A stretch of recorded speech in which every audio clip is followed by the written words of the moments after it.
Welcome to Sabby Sabs podcast. I'm your host, Sabrina Salvati.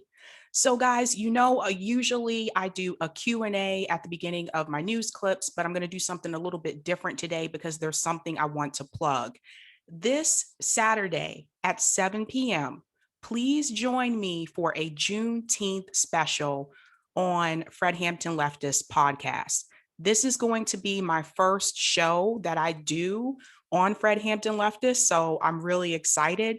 I'm going to be joined by Kamali from Radical Democracy, JB from FHL, Renee Johnston from MPP, where she was an MPP volunteer, and we are going to discuss Juneteenth, what it means to us as African Americans, and we're also going to talk about the critical race theory debate that's happening in the United States. So please tune in for that. Again, that will be Saturday at 7 p.m. on FHL. And that actually leads me to today's news. So the US Senate has unanimously passed a bill to make Juneteenth a national holiday. Watch.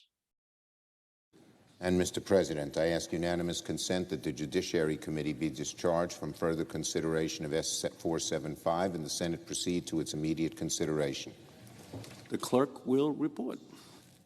S-475, a bill to amend Title V United States Code to designate Juneteenth National Independence Day as a legal public holiday. Without objection, the committee is discharged.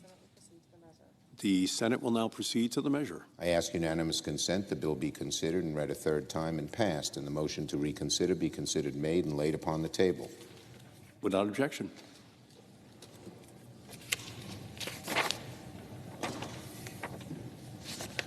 Mr. President, I ask consent the Senate proceed to the consideration of S-Res 269 submitted earlier today.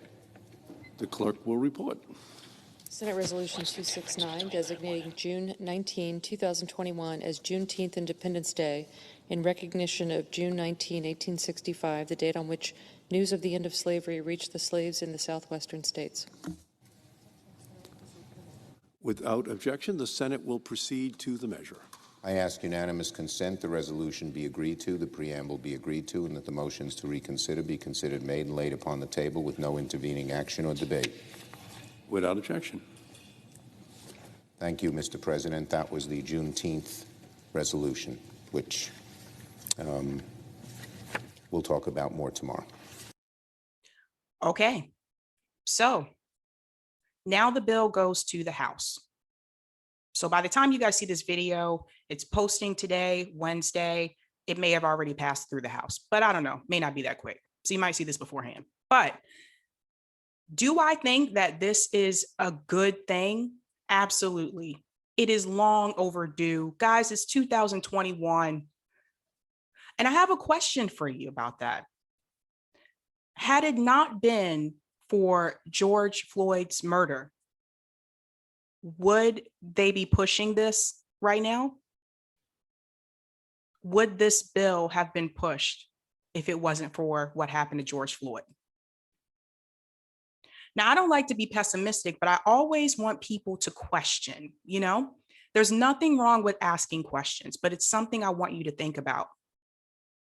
Now, that was Chuck Schumer and Ed Markey that you saw in the video. Ed Markey actually represents my state of Massachusetts, and he's not as far left as I would like him to be, but it's interesting because every now and then he seems to show up at just the right time to push certain leftist issues, like the Green New Deal. He showed up for that as well. So am I happy that this looks like it's going to pass, that we're going to have Juneteenth as a national holiday? Yes, but this is where I want us to be careful, because this is where some liberals will become comfortable. This is where some liberals will say, yay, they passed Juneteenth as a federal holiday. There's no racism anymore.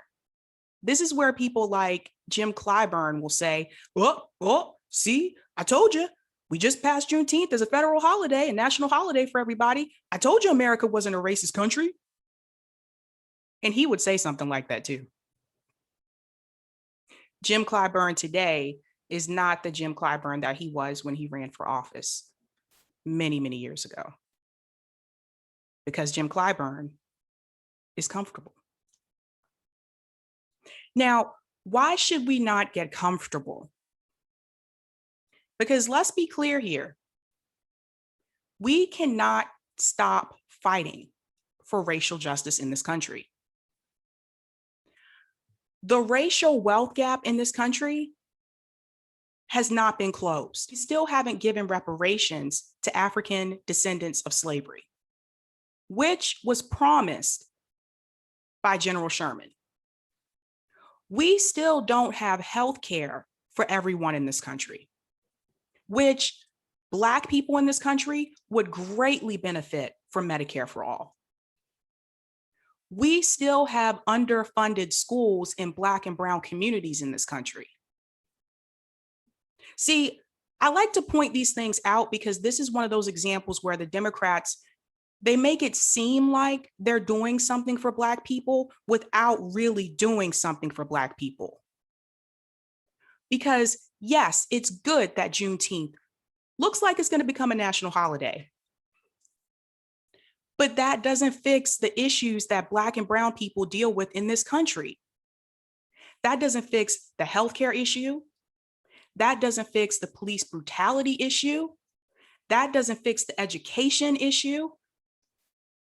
We still have these problems. We still have these disparities. So Democrats, they come in and they'll push legislation like this. And then they'll look back years later and said, see, this is what we did for Black people in this country. Guys, they still won't decriminalize marijuana federally in this country, which disproportionately Black and brown people have been criminalized for. So if you really want to help Black and brown people in this country, why haven't you passed any legislation for that? Why hasn't Joe Biden gone back and tried to make any type of reform to make up for all the crime bills that he had that disproportionately affected Black people? Why, when we mention reparations, why do they continue to say we need to research it? Guys, scholars have done research about reparations for decades. The research has already been done. Why won't they fix the education system for Black people in this country? Why are public schools still being funded by property taxes, which is one of the most racist things that you can do in this country? So I'm not saying that you shouldn't be happy that it looks like Juneteenth is going to become a national holiday. But what I am saying is that you should not get comfortable. This is not the time for us to relax. This is not the time for us to sit on the bench. We still got to be in the game. We still have to push these issues. We still have to get the message out to people that Democrats are still not really helping Black communities, even though they pretend to. And that's why I have this platform, and I will continue to push and fight for these issues.